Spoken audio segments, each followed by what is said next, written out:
네, 원지스 대표 한수입니다. 제가 맡은 주제는 예방 단계에서의 특허 분쟁 예방 전략이라는 주제로 드릴 말씀 많습니다만은 시간이 20분 전에 할당이 되어 있기 때문에 20분 내에 주로 사례를 중심으로 해서 말씀을 드리도록 하겠습니다. 먼저 그 국제 특허 분쟁이 어떤 상황에서 발생하느냐 하는 부분에 대해서 한번 생각을 해보도록 하겠습니다. 주로 이제 우리 기업들이 해외에 수출을 할 경우에 첫 번째 만나는 것이 진입 장벽이죠. 주로 이제 선도 업체들이 그 특허 공세를 하고 이것 때문에 시장에 진입하지 못하고 주저앉는 경우도 많이 있죠. 그런데 이 진입 장벽을 넘어서 시장에 들어가면은 언제 어디서 나타날지 모르는 MP들이 그 특허 공격에 놓이게 됩니다. 그리고 또 시장에서 많은 선도업체 또 경쟁업체, 후발업체들하고 경쟁을 하면서 특허 분쟁이 많이 발생하는 이러한 모든 단계를 거쳐서 우리 기업들이 결국 수출을 통해서 시장에서 성공할 수 있게 되려면 이러한 많은 분쟁을 겪게 되겠습니다. 이러한 그 특허 분쟁이 우리 기업들이 어느 정도 겪고 있느냐 하는 걸 살펴본다면은 가장 많이 그 특허 분쟁이 제기되는 것은 소송을 기준으로 한다면은 한 70% 정도가 미국에서 발생을 하고 있고요. 그 다음에 이제 독일, 일본 순이라고 볼 수가 있겠습니다. 그러나 중소기업, 이게 대기업들만 많이 발생하는 게 아니라 중소기업들도 최근에 상당히 많이 발생을 하고 있다. 그러나 이거는 이제 소송 건수를 얘기를 하고 그 중에서도 이제 특히 MP들이 분쟁이 최근 들어서 많이 발생을 하고 있습니다. 그러나 이거는 이제 소송을 기준한 것이고요. 실제로 소송까지 가지 않고 경고장을 받고 그에 따라서 협상에서 종결된 건을 갖다가 생각을 한다면 그런 건들이 훨씬 더 많기 때문에 우리 기업들이 국제 특허 분쟁을 갖다가 겪는 건수는 상당히 이거보다도 한 서너 배가 더 될 것이다 라고 보여집니다.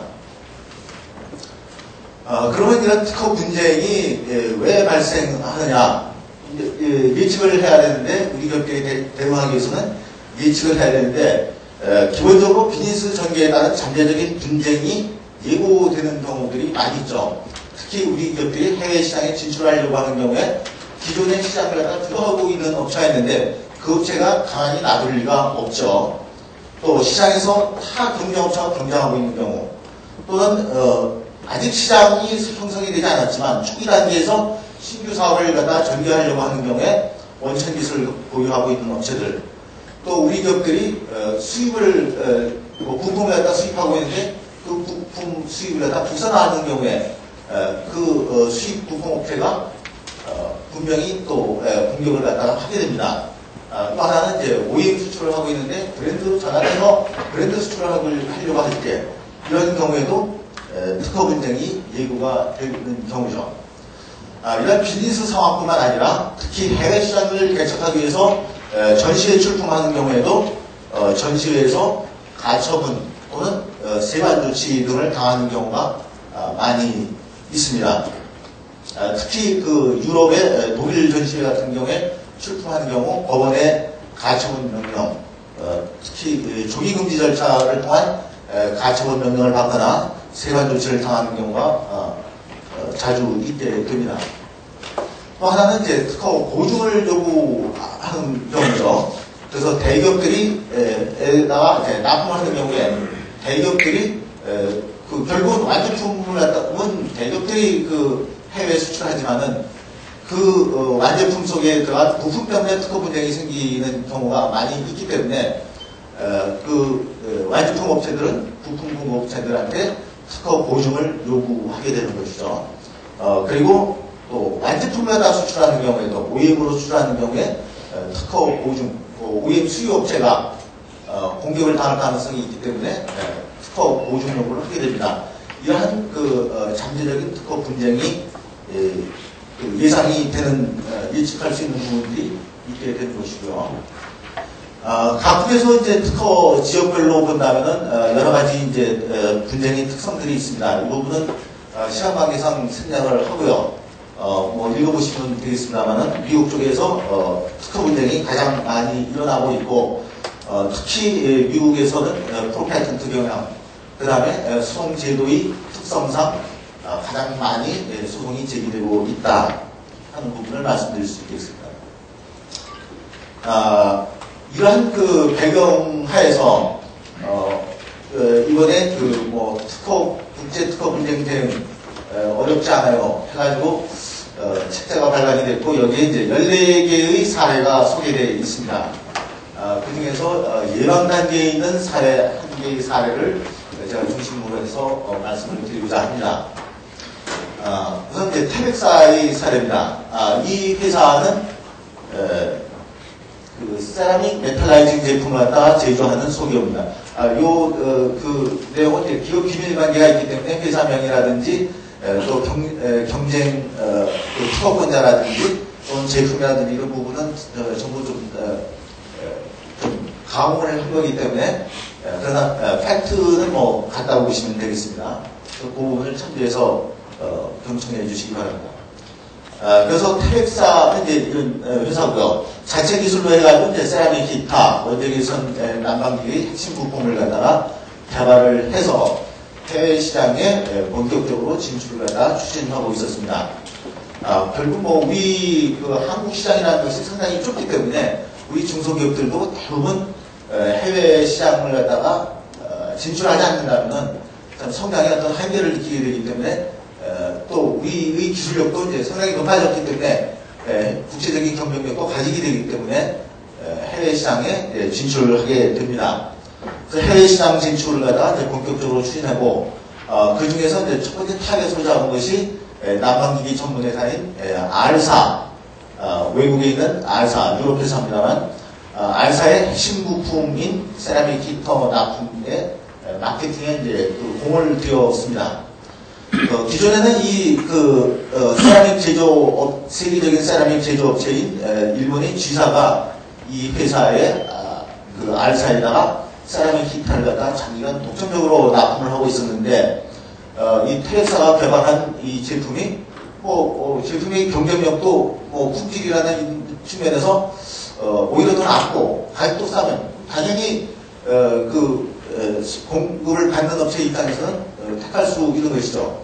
다만 이제 특허 분쟁의 문제를 갖다 해결을 해야 되는 부분은 있습니다만은 어쨌든 그래서 이 회사는 그 태백사의 제품을 갖다가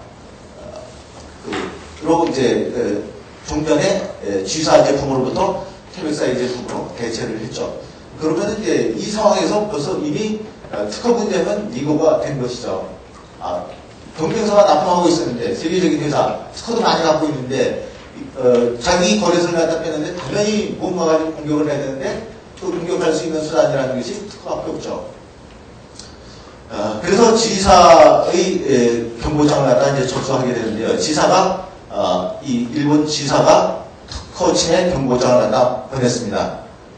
이 태백사한테 보냈는데 보내면서 25건이 특허를 갖다 침해했다고 리스트를 갖다 25건에 대해서 첨부해서 보냈습니다. 근데 그 경고장에는 이제 구체적인 침해 주장 내용은 없었고 25건 특허를 갖다가 얘네들이 침해하고 있으니까 그 중에서 침해하고 있지 않다고 생각한 것이 있다면 얘네들이 그거를 밝혀라 하는 형태로 해가지고 경고장을 보냈습니다.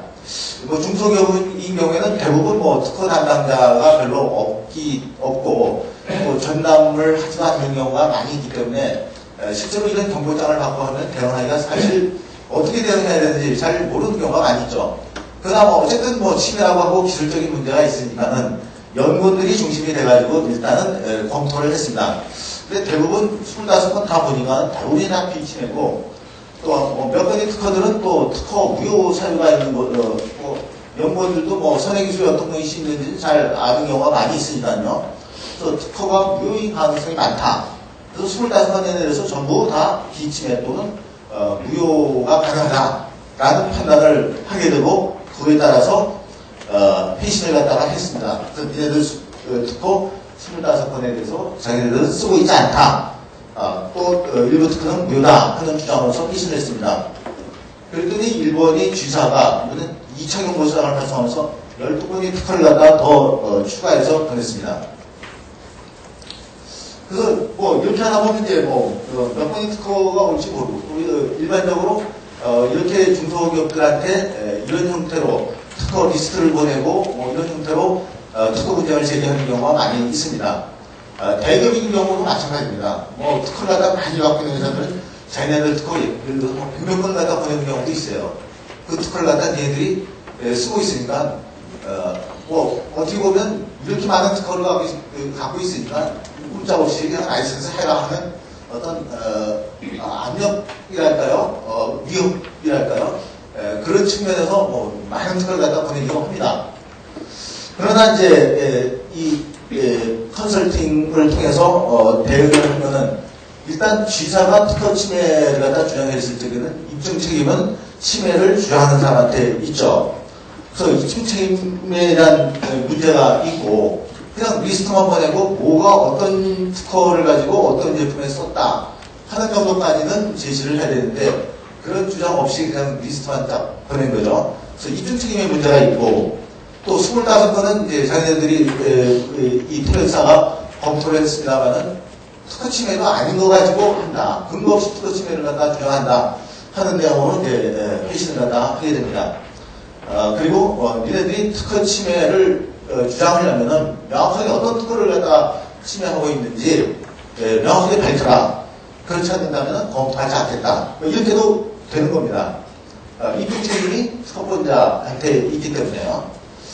그러면서 이제 앞에 처음에 1차 정보장 25건도 우리가 사실은 얘네들이 어떤 특허를 갖다 침해했다고 주장하지 않고 리스트를 보냈기 때문에 검토할 필요가 없었지만은 심의적인 차원에서 얘네들 심의 차원에서 검토를 했지만 모두 다 비침이다. 근거 없는 거 가지고 이런 데 소송을 갖다 하고 있는 거다 하는 내용으로 경고장에 대해서 답변을 했습니다. 그런데 이제 이 회사가 이제 4차 경고장을 보내면서 4건의 특허, 기술 특허로는 2건 패밀리입니다. 를 침해한다고 이제 제시를 구체적으로 이제 제시를 하게 된 것이죠. 그래서 이제 그 특허 침해 주장하는 특허가 특정이 됐기 때문에 여기에 대한 이제 특허 분석에 들어갔습니다. 그래서 G사가 제시했던 특허 그렇지만은 사실 2건만 검토를 하면 되겠지만은 2건에 또 나중에 추가로 또 주장할 수도 있기 때문에 일단 얘네들이 제시했던 37건의 특허 모두에 대해서 일단 분석에 들어갔습니다. 그래서 분석을 했더니 결과로서 관련 특허, 기술 건수로 해가지고 3건의 특허가 이 회사의 제품과 관련이 있다고 판단이 됐습니다. 그래서 3건의 특허에 대해서 심사 경과 기록을 입수해서 권리 범위를 갖다 먼저 명확하게 해야 됩니다. 아까 윤선희 교수님께서 말씀하셨습니다만은 이 특허권은 권리의 해석 부분이 문헌으로 쓰여져 있기 때문에 해석이 항상 존재하고 해석에 따라서 넓게 해석하면 침해가 될 수도 있지만은 좁게 해석이 된다면 침해에서 벗어날 수도 있는 부분이 있기 때문에 과연 그것이 특허 심사 추천하면서 등록받는 과정에서 권리 범위가 어떻게 특정이 되느냐 하는 부분을 갖다가 명확하게 할 필요가 있는 것입니다. 이에 따라서 침해 여부를 갖다 판단했더니 한 건의 특허는 비침해가 명확하게 판단이 됐고요. 2건은 비침해로 판단이 되지만은 그건 해석의 여부에 따라서 좀 다를 수도 있기 때문에 리스크가 좀 존재한다는 걸로 판단이 됐습니다. 그래서 이 2건의 특허에 대해서 선행기술 조사를 갖다가 수행을 했습니다. 그래서 선행기술에서 선행기술과 공지기술을 갖다가 보니까는 이 2건의 특허에 대해서도 충분히 무효가 가능하겠다.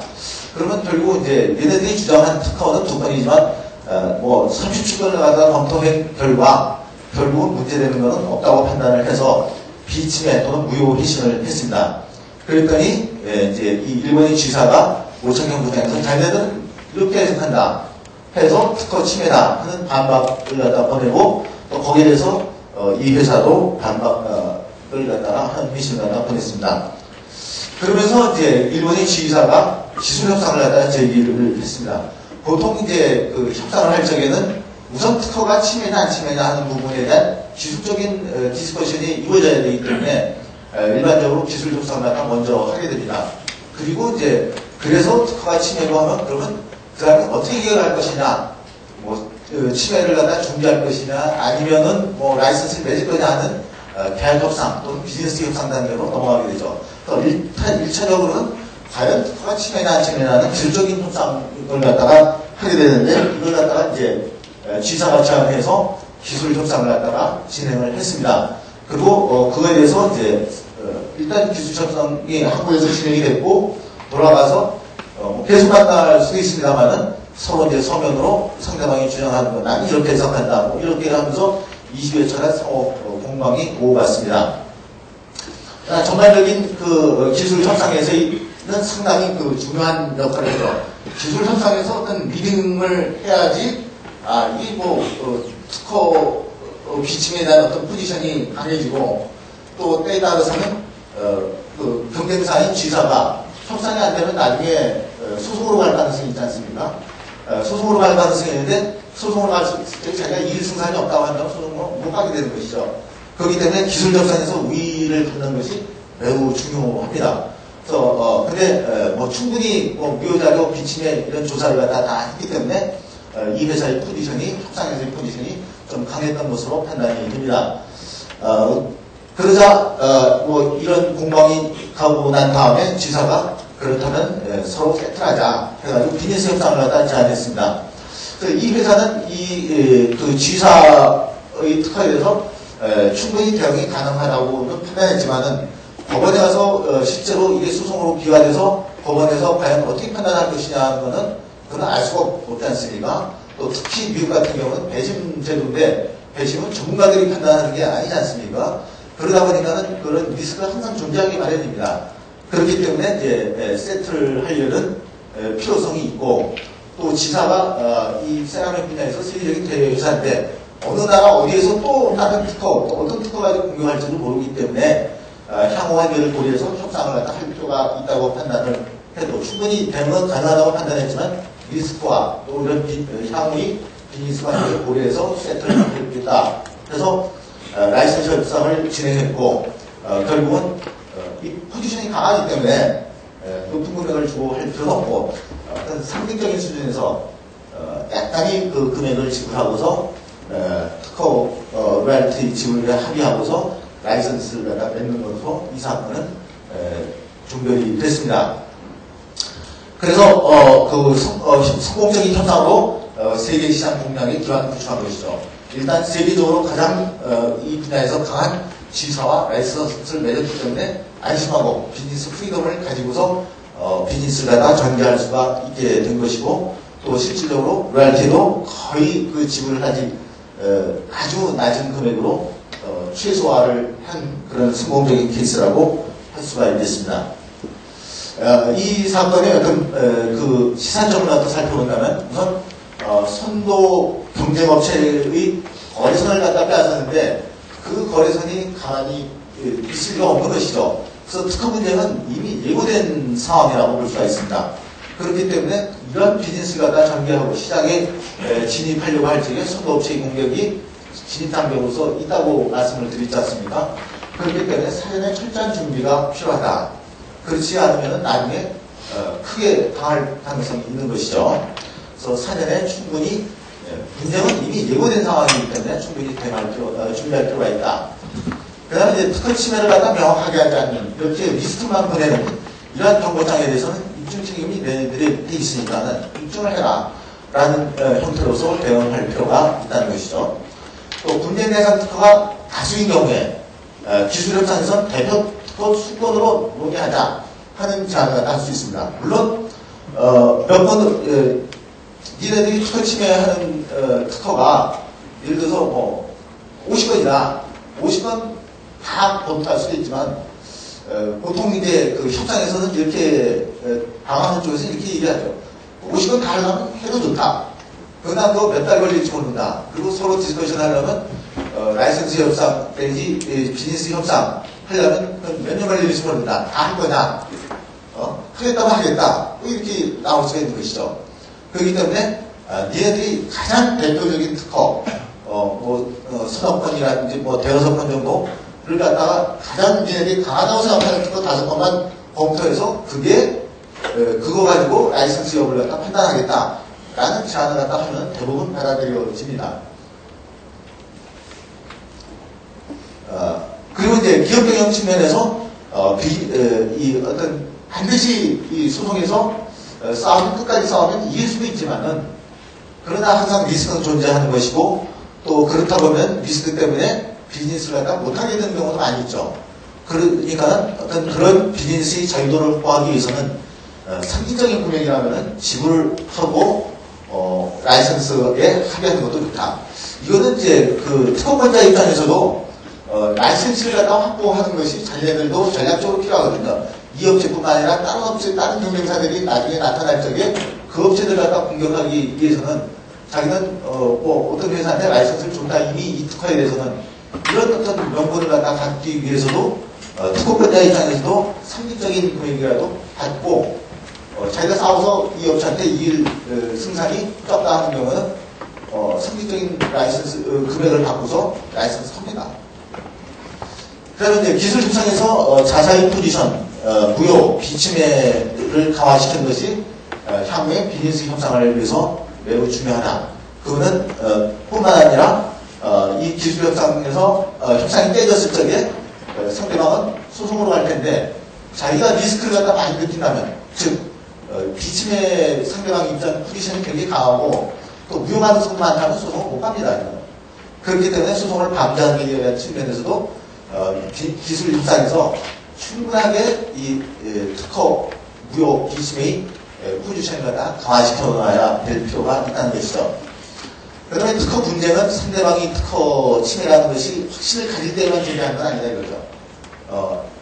이 경우에도 실질적으로 거의 다 비침해고 또 때에 따라서는 이 경쟁업체가 특히 뭐 제품 분야가 응용 특허, 개량 특허 중심으로 되어 있는 기술 분야 같은 경우에는 이게 충분히 개량이 가능하고 또 선행 사례도 많이 있습니다.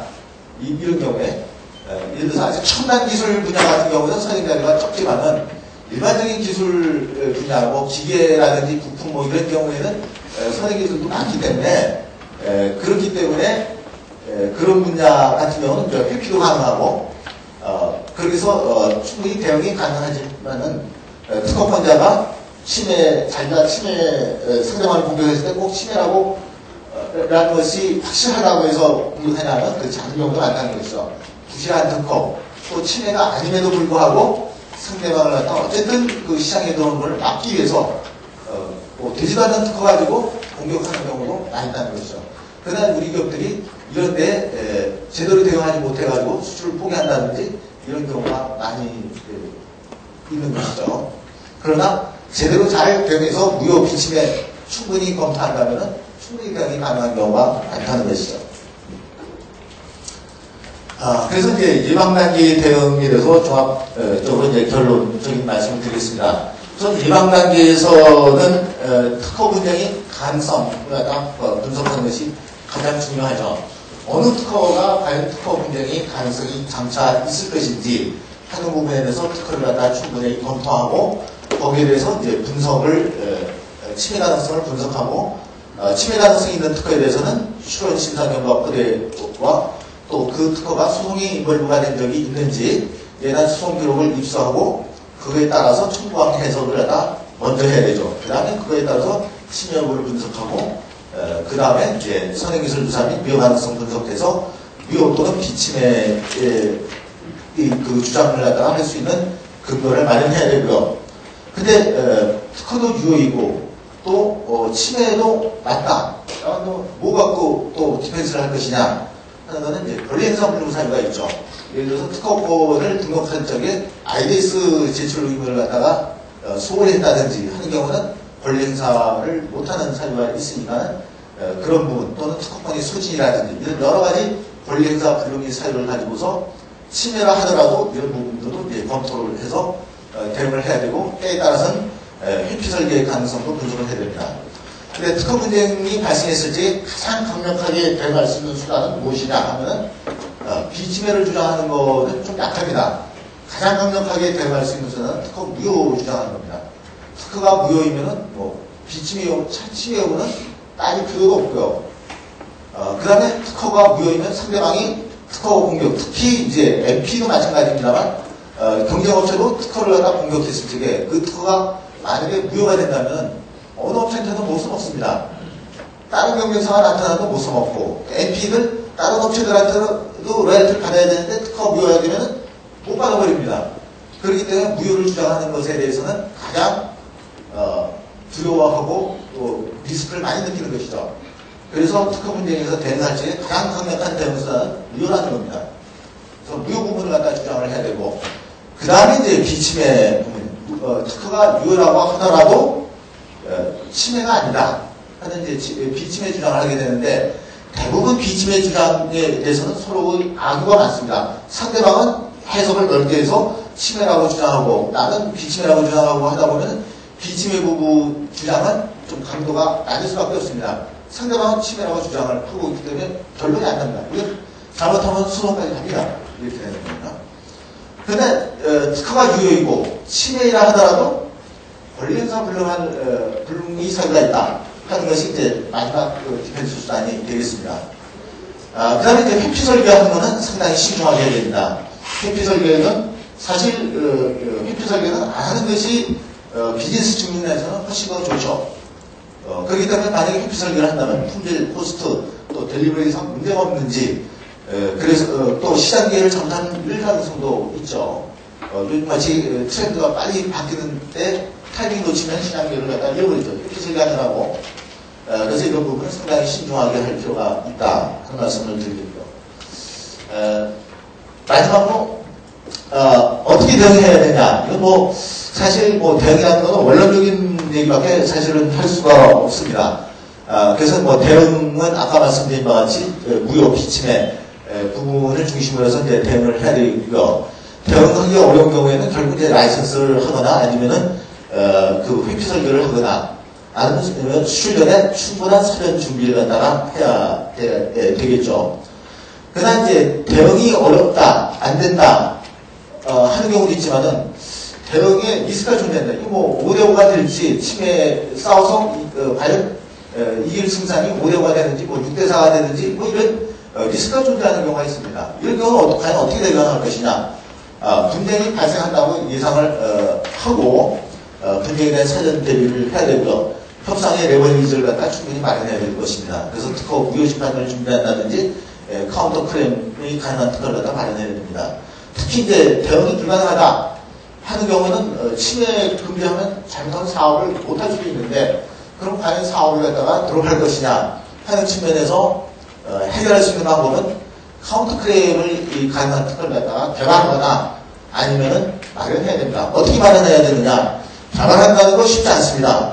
그렇지만은 때에 따라서는 제3자의 특허를 갖다가 매입해서 대응할 수 있는 특허를 갖다가 가진다면 상대방이 원천 특허를 갖고도 사업하지 말라라고 하더라도 그 업체를 갖다가 카운터를 칠 수 있는 특허가 있다면 자기 특허가 없다면은 제3자로부터 특허를 매입해서 그런 특허 가지고 대응을 한다면 사업이 어떤 근본적인 부분도 해결할 가능성이 있습니다. 그 외에 뭐 제3자 출원 특허에 대한 제3자 정보 제공이라든지 이심청 또 등록 특허에 대한 무효 심판 또 미국에서 엑스파이어티 유니어네이션 뭐 이런 제도들을 갖다가 활용할 수가 있겠습니다. 예, 뭐 시간이 너무 짧아가지고 예, 뭐 조만간 부탁하듯이 후속하게 됐습니다. 이상으로 발표를 마치겠습니다.